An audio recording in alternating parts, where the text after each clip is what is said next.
오늘 우리가 이런 모습으로 서 있을 수 있도록 우리를 가르쳐 주신 인생의 많은 스승들이 계셨고, 또 믿음을 심어주었던 많은 영적인 스승들이 있었음을 오늘 기억했으면 좋겠습니다. 감사한 마음을 가지고 오늘 예배하실 수 있기를 축복합니다.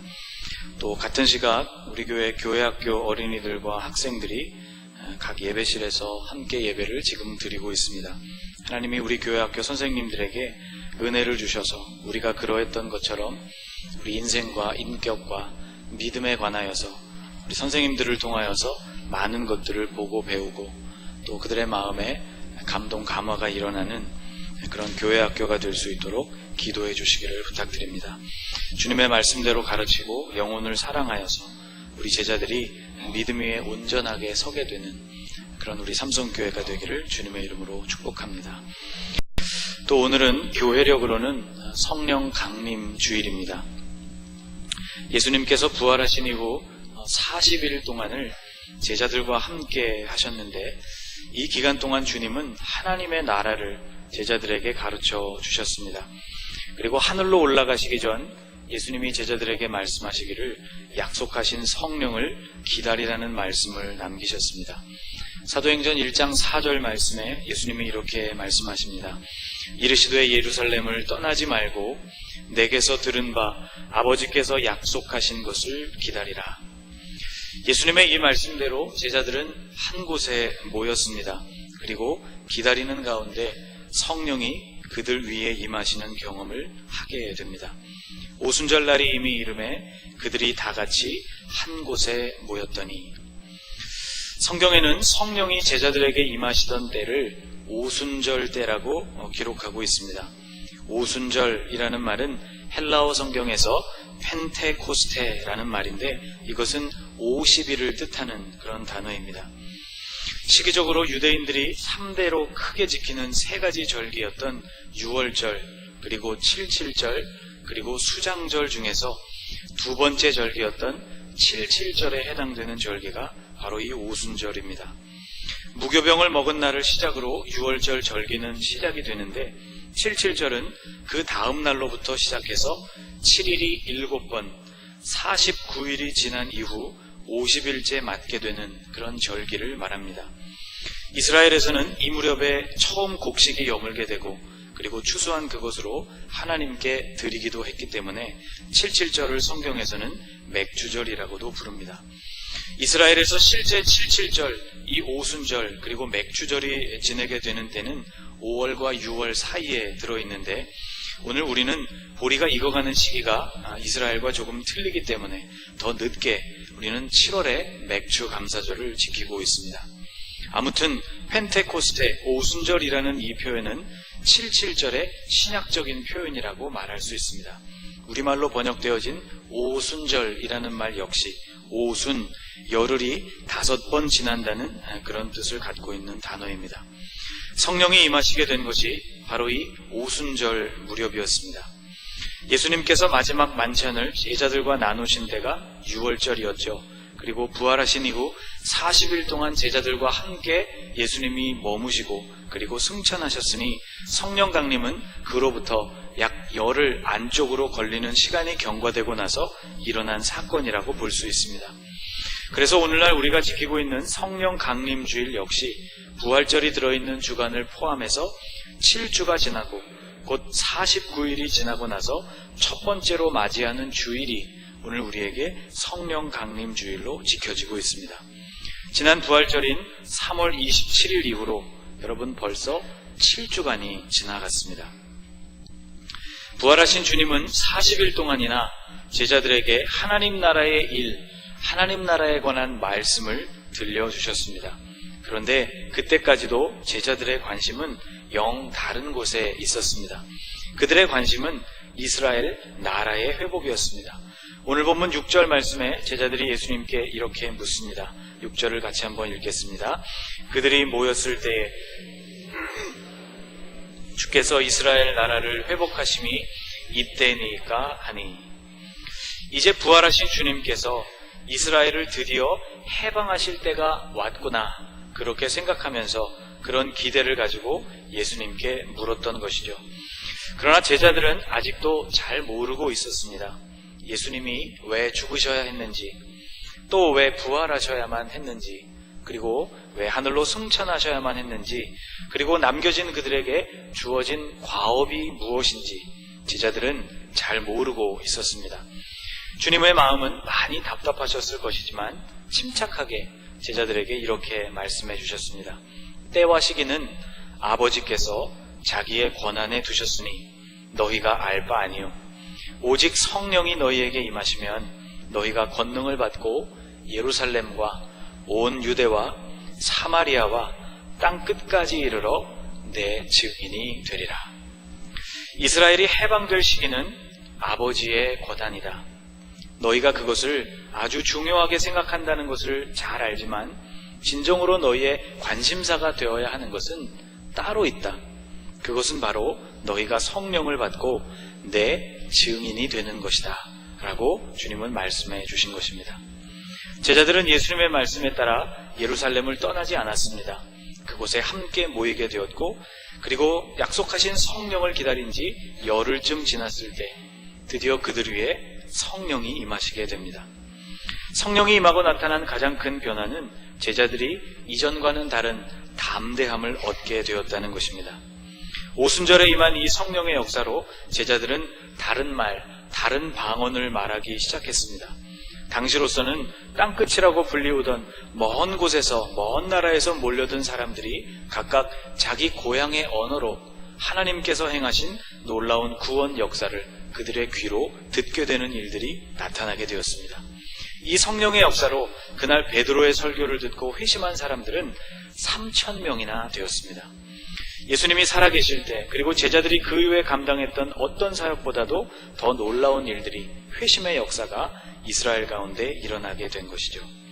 사실 오순절 이전까지 제자들은 겁에 질려서 숨어 있었던 사람들이었습니다.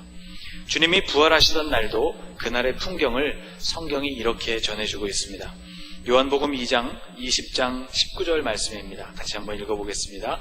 이날 곧 안식 후 첫날 저녁 때에 제자들이 유대인들을 두려워하여 모인 곳에 문들을 닫았더니 예수께서 오사 가운데 서서 이르시되 너희에게 평강이 있을지어다.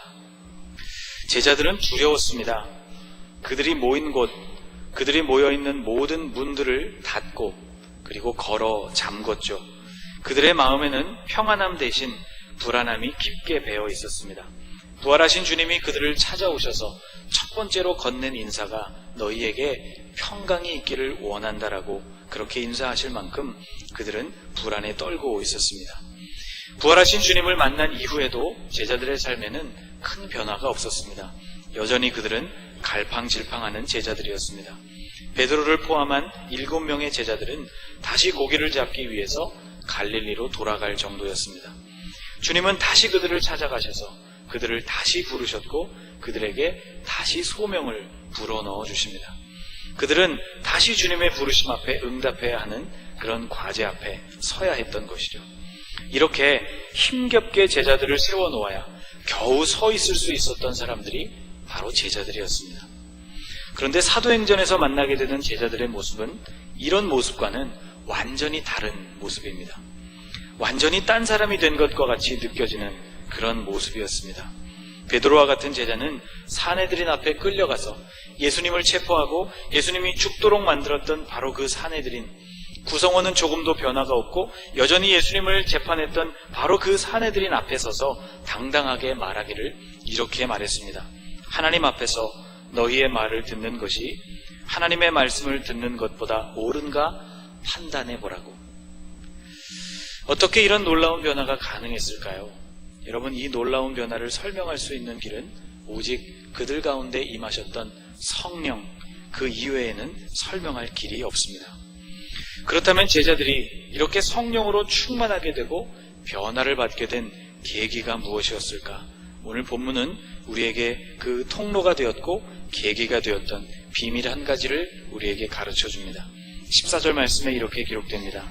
여자들과 예수의 어머니 마리아와 예수의 아우들과 더불어 마음을 같이하여 오로지 기도에 힘쓰더라. 저를 한번 따라해 보시겠습니까? 마음을 같이하여 오로지 기도에 힘쓰더라. 아멘. 오로지 힘썼다라는 이 말은 헬라어 성경에서는 프로스 카르테레오라는 말입니다. 프로스, 무엇을 향하여 또는 무엇과 함께라는 말과 카르테레오, 인내하다, 참다, 견디다 이런 말이 결합되어서 만들어진 단어가 바로 프로스 카르테레오, 오로지 힘쓰다라는 말입니다. 이 카르테레오라는 단어는 신약 성경에 딱 한 번 등장합니다. 히브리서 11장에서 모세의 이야기를 할 때 등장하는 단어입니다. 믿음으로 애굽을 떠나 왕의 노함을 무서워하지 아니하고 곧 보이지 아니하는 자를 보는 것 같이 하여 참았다라고 말할 때 그 참았다라는 말이 바로 카르테레오라는 말입니다. 새번역 성경은 이 27절 말씀을 이렇게 번역했습니다. 같이 한번 읽어보겠습니다. 믿음으로 그는 왕의 분노를 두려워하지 않고 이집트를 떠났습니다. 그는 보이지 않는 분을 마치 보는 듯이 바라보면서 견뎌냈습니다. 그러므로 오로지 힘쓰다라는 이 말은 견디어내는 것, 참는 것, 굳게 참고 견디어낸다라는 의미를 가지고 있는 단어입니다. 모세가 바로 그렇게 하나님을 견디고 바라보았다는 것이죠. 이것이 바로 기도하는 자세이자 믿음의 본질이라고 말할 수 있습니다. 이 히브리서 11장, 그 11장을 처음 열면서 성경은 이렇게 증언합니다. 믿음은 바라는 것들의 실상이요 보이지 않는 것들의 증거라고 말씀합니다. 오로지 기도에 힘썼다라는 이 부분을 그래서 영어 성경 번역본에서는 지속적으로 그들 스스로를 기도 가운데로 헌신시켰다라는 말로 번역하고 있습니다. 제자들은 바로 그렇게 기도했던 것이죠. 아직 아무런 일이 그들에게 일어나지 않았고 그들 곁에는 예수님도 계시지 않고 보이지 않았지만 그러나 보이지 않는 그분을 마치 보는 것과 같이 그렇게 기대하고 바라고 참고 기다리면서 기도했다는 것입니다. 그 시간은 아주 길게 참아내야 하는 인내의 시간이었습니다. 그러나 제자들은 주님이 말씀하신 대로 그 시간을 견디어냈습니다. 예수님이 성령을 약속하시면서 말씀하신 대로 그들은 기다리는 일에 성공했던 것이죠. 예루살렘을 떠나지 말고 내게서 들은 바 아버지께서 약속하신 것을 기다리라. 이 주님의 명령 안에도 기다리라는 말씀이 들어있습니다. 약속하신 성령이 너희에게 임하실 때까지 예루살렘을 떠나지 말고 이전처럼 당황하거나 경거망동하지도 말고 여기서 견디어내라고 주님이 말씀하고 계신 것입니다. 여러분, 기도는 그런 것입니다. 기도는 견뎌내는 것입니다. 하나님 앞에 무릎을 꿇고 입술로 무엇인가를 이야기하는 것, 이것이 직접적으로 기도라고 말할 수 있겠지만 기도의 본질은 하나님 앞에서 마음을 주님을 향한 채 기다리는 것입니다. 그래서 기도는 아주 고되고 외롭고 힘든 싸움입니다. 야곱의 기도에 그것이 잘 나타나 있습니다. 여러분이 아시는 대로 야곱은 야복나루에서 그 절체절명의 위기 앞에서 그의 목숨을 내어놓고 하나님 앞에 매달리는 기도를 드렸는데 그 치열한 그 기도, 하나님을 바라고 고된 씨름과 같은 그러한 기도가 창세기 32장에 잘 나와 있습니다. 그는 그 기도를 통해서 힘든 씨름, 싸움과도 같았던 그 기도를 통해서 허벅지 관절이 어긋나는 고통을 겪었습니다. 자기가 야곱을 이기지 못함을 보고 그가 야곱의 허벅지 관절을 치매 야곱의 허벅지 관절이 그 사람과 씨름할 때에 어긋났더라. 기도라는 것은 참는 것이고 기다리는 것이고 씨름을 하는 것과 같은 고통스러운 과정인데 그러나 이러한 고통을 감수하는 견딤과 기다림이 없이는 기도의 응답도 없다는 것을 우리에게 말씀해주고 있는 것이죠. 그러나 또 하나 분명한 사실은 이러한 기도가 우리에게 능력을 가져오게 되고 이런 기도를 통해서만 성령께서는 우리 안에 충만하게 임하시게 된다는 사실입니다. 제자들은 겟세마네에서 주님이 잡혀가실 때 다 흩어지고 말았습니다. 여러분 생각해 보십시오. 예수님이 3년 동안 밤낮 그들과 함께 먹고 자고 사역을 데리고 다니시고 그들에게 말씀을 가르치시면서 혼신의 힘을 기울여서 그들에게 모든 것을 쏟아부어 주셨습니다. 그렇게 제자들을 가르쳤지만 제자들은 막상 주님이 잡혀가시는 그날 밤에 모두 다 흩어져 버리고 말았습니다. 한 제자는 예수님을 팔아버리고 말았고 한 제자는 3번씩이나 예수님을 모르는 사람이라고 부인하고 말았습니다. 그 이유가 여러분 무엇일까요? 성경은 그들이 예수님의 말씀을 따르지 않았기 때문이라고 가르쳐줍니다. 어떠한 예수님의 말씀입니까? 바로 이러한 말씀입니다. 그곳에 이르러 그들에게 이르시되 유혹에 빠지지 않게 기도하라 하시고, 저를 한번 따라해 보시겠습니까? 유혹에 빠지지 않게, 유혹에 빠지지 않게 기도하라. 주님이 그날 밤 제자들에게 원하시는 것은 단 하나였습니다. 나를 잡으러 오는 이들을 너희가 막아야 한다. 스승인 나를 너희가 지켜야 한다. 무장해라. 나를 보호해야 한다. 그런 말씀을 들려주시지 아니하시고 너희가 유혹에 빠지지 않도록 오늘 이 밤에 나와 함께 깨어서 기도해야 한다고 당부를 하신 것이죠. 그러나 제자들은 너무나 피곤했고 내려앉는 눈꺼풀을 이길 수 없었습니다. 주님은 기도하시는 동안에 시시때때로 제자들에게 오셔서 2번씩이나 이렇게 말씀을 해주십니다. 마태복음 26장에는 예수님이 제자들에게 들려주신 말씀을 이렇게 기록하고 있습니다. 제자들에게 오사 그 자는 것을 보시고 베드로에게 말씀하시되 너희가 나와 함께 1시간도 이렇게 깨어 있을 수 없더냐. 여러분, 제자들이 실패했던 원인이 바로 여기에 있습니다. 제자들은 그 중요한 밤에 피곤을 이기지 못하고 잠들고 말았고 기도하지 못했다는 것입니다.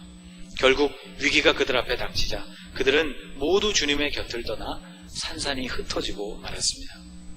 그러나 오늘 본문 그 제자들이 오순절을 경험한 이후에는 완전히 달라집니다.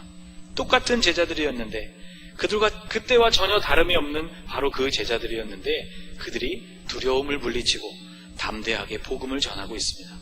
그 사이에 일어났던 일은 방금 여러분과 함께 살펴본 것과 같이 마음을 같이하여 오로지 기도에 힘쓴 것이었습니다. 그리고 그 기도를 통로로 성령이 그들 가운데 임하셨기 때문이죠. 충만하게 그들 가운데 임하셨던 성령님은 제자들의 마음에서 두려움을 몰아내 주셨습니다. 굳게 닫혀 있었던 그들의 입술도 열어주셨습니다. 예수님의 말씀이 그대로 그들에게 응한 것이죠. 예수님은 제자들에게 이렇게 말씀해 주셨었습니다. 그러나 진리의 성령이 오시면 그가 너희를 모든 진리 가운데로 인도하시리니 그가 스스로 말하지 않고 오직 들은 것을 말하며 장래일을 너희에게 알리시리라. 그가 내 영광을 나타내리니 내 것을 가지고 너희에게 알리시겠습니다. 또 다른 보혜사, 그들 곁에 서셔서 그들을 위로하고 돕고 그들에게 힘과 능력을 불어넣어 주실 보혜사, 그 성령께서 제자들에게 임하시면 예수님이 그들에게 가르쳐 주신 모든 것들을 생각나게 하시고 위기의 순간에 그들의 입술을 통하여 할 말씀을 성령께서 그들에게 전하여 주시고 그들의 입술에 그 말씀을 들려주실 것이라는 이 약속의 말씀이 오순절 성령 충만의 사건 이후로 제자들에게 임하게 된 것입니다. 요즘 새벽 지난 주간 내내 우리가 에베소서를 묵상했습니다. 특별히 지난 주간에는 에베소서 6장에 나오는 똑같은 말씀을 가지고 한 주간 내내 하나님의 전신갑주에 대한 말씀을 묵상했습니다. 마귀의 속임수를 분별하기 위해서 우리에게 필요한 것, 진리와 말씀이라는 분명하고 확실한 기준이 우리에게 필요하다는 것. 불화살과 같은 마귀의 유혹을 물리치기 위해서는 우리 안에 복음이 분명하게 세워져야 하고 믿음을 똑바로 가지는 것이 필요하다는 말씀.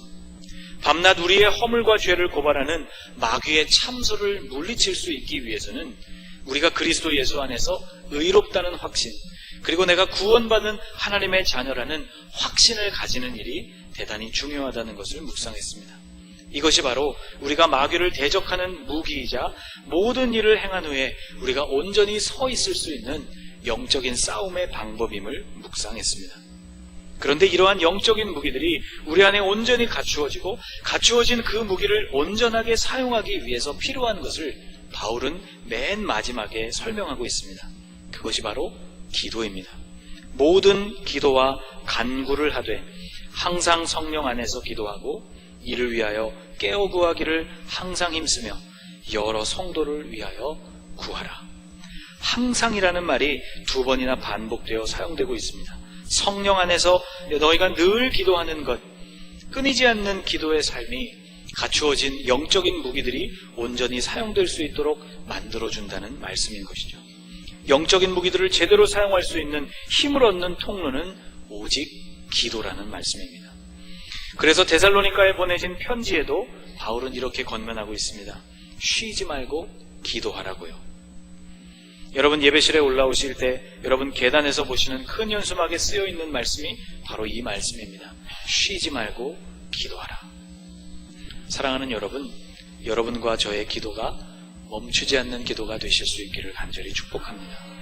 제자들처럼 피곤함에 지배당하고 눈꺼풀이 내려앉는 그 여러분 피곤함에 굴복하지 않게 되시기를 주님의 이름으로 축복합니다. 어려운 일이 닥쳐서 기도할 수밖에 없는 그러한 때뿐만이 아니라 모든 것이 평안하고 잘 되어갈 때에도 영적인 전쟁이 우리 안에서 아직 끝나지 않았음을 알고 계속 기도를 이어가실 수 있기를 축복합니다. 새벽에 기도하는 성도들이 더 늘어나기를 저는 소망합니다.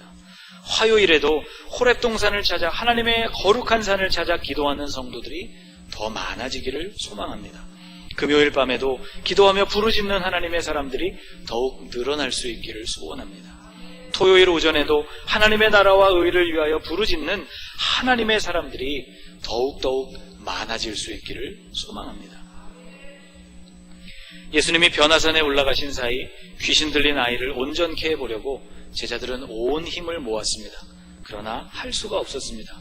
내려오신 주님이 그 소년을 치유해 주시고는 그날 저녁에 제자들에게 이렇게 말씀해 주셨습니다. 이르시되 기도 외에 다른 것으로는 이런 종류가 나갈 수 없느니라. 여러분, 영적인 능력은 오직 기도를 통하여 내려옵니다. 성령께서 임하시는 통로도 기도입니다. 여러분, 피곤함과 온갖 핑계들을 여러분 다 물리치시고 기도하는 일에 마음을 모으시는 그러한 계절이 되실 수 있기를 주님의 이름으로 축복합니다. 성령이 이 기도를 통로로 우리 교회 가운데 충만하게 임하고 각 가정에 임하고 여러분들 개인에게 임하셔서 이전에는 꿈꿀 수 없고 할 수 없었던 놀라운 일들이 기도를 통하여 임하시는 성령의 능력으로 온전히 이루어지실 수 있기를 주님의 이름으로 축복합니다. 기도하겠습니다. 하나님, 이스라엘 나라가 회복되는 것이 제자들의 최우선 관심사였던 것처럼 오늘 우리가 우리의 마음에 관심을 가지고 기울이며 소원하고 있는 기도의 제목이 무엇인가 우리로 하여금 점검하게 해주시기를 원합니다.